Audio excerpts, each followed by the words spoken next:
द्रोण त्रिवेदी जी, गुजरात से।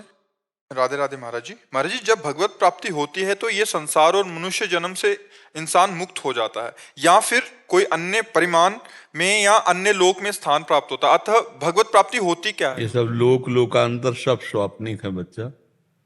जब जगे तो केवल आप ही थे। स्वप्न में जो कुछ भी देखा था सब झूठा था ना। तो आ ब्रह्म स्तंभ पर्यंतम सर्वम मायामयम जगत सत्यम सत्यम पुनः सत्यम हरिर नाम केवलम।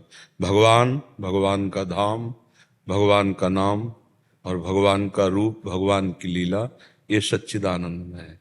हम उनके अंश हैं। उनकी इस मायाकृत लीला में हम अपने आप को भूलकर देह भाव से काम, क्रोध, लोभ, मोह, मद, मत्सर, इन विकारों के अधीन होकर न जाने कितने गंदे आचरण, पापाचरण करते हैं, तो हम शोक, दुख, भय, चिंता इसको प्राप्त होते हैं।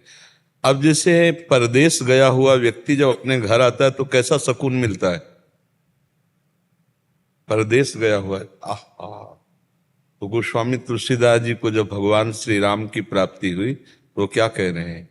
कह रहे हैं, जाकी कृपा लवलेश ते मति मंद तुलसी दास हूँ, पायो परम विश्राम राम समान प्रभु नाही कहूं।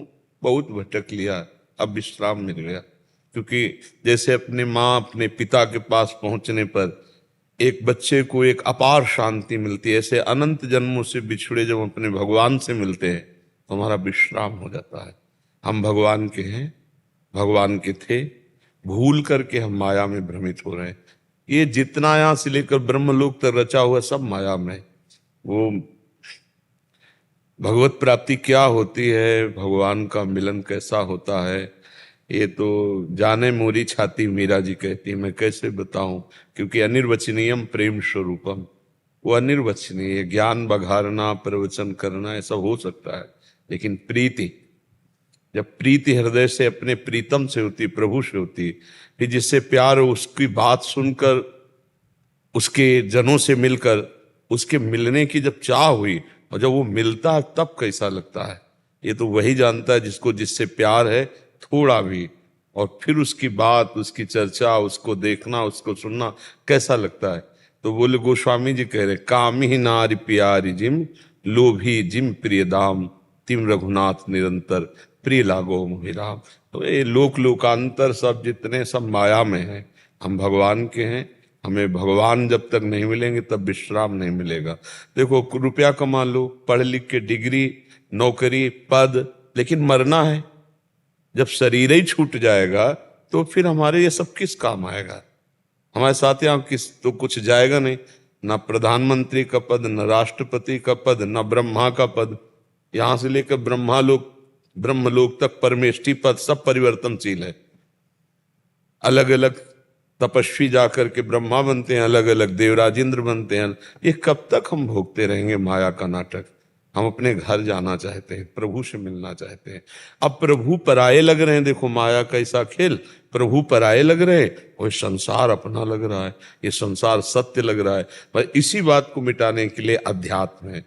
जब हम अध्यात्म मार्ग में चलते हैं, भजन करते हैं, तो हमारा हृदय बड़ा लुजलुजा हो जाता है, प्रेमी हो जाता है। वही हृदय जब भगवान की तरफ जाता है तो उनकी कथा सुनकर, उनकी बात सुनकर, उनकी कृपा सुनकर हमारा हृदय समर्पित हो जाता है। जहां समर्पित हुआ तहां मायामल का नाश हुआ। एकदम आनंद, हमारा स्वरूप आनंद में, हमारे प्रभु तो आनंद समुद्र हैं ही। तो उसको कहीं जाना नहीं, उसको अपने प्रभु के पास जाना है। कि जितने लोकांतर है सब मायाकृत हैं। सब महाप्रलय के समय इनका विनाश होता है। भगवान, भगवान का धाम, भगवान की लीलाएं, ये अनंत असीम महिमामय है। यहाँ कालातीत है, यहाँ काल का प्रवेश नहीं, क्योंकि काल के महाकाल स्वयं भगवान है। तो उनके धाम को, उनकी महिमा को, तो हमारा लक्ष्य बनना चाहिए भगवान से मिलना। कि हर जन्म हो गए, सब कुछ भोग लिया, सब इस बार भगवान को देखेंगे।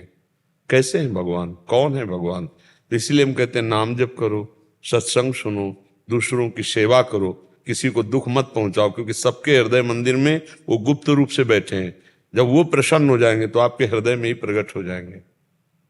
हृदय में प्रकट हो गए तो अपार आनंद। बस वो वाणी के द्वारा नहीं बताया जा सकता। वो कोई रुपया पैसा वाला बाहरी पदार्थ वाला आनंद नहीं है कि जिसे आप व्याख्या कर सकते हैं।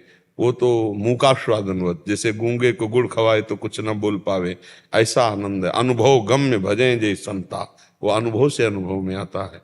वो किसी वाणी के द्वारा बताया नहीं जा सकता, वो लिखा पढ़ी वाला नहीं है।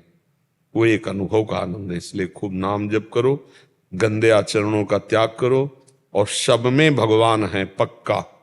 जैसे सब में बिजली है, ये एसी में भी और लाइट में भी, बिजली सब में एक है, ऐसे एक ही परमात्मा सब में है। अलग अलग स्वभाव के कारण अलग अलग पहचाना जाता है। कोई दुष्ट है, कोई महात्मा है, कोई अच्छा है, कोई बुरा, लेकिन परमात्मा सब में एक है। हम किसी को दुख ना दें, हमें जो दुख दे उसको भी हम सुख देने की भावना करें तो माया पर जीत जाएंगे, हम भगवान को प्राप्त कर लेंगे। समझ पा रहे हो आप?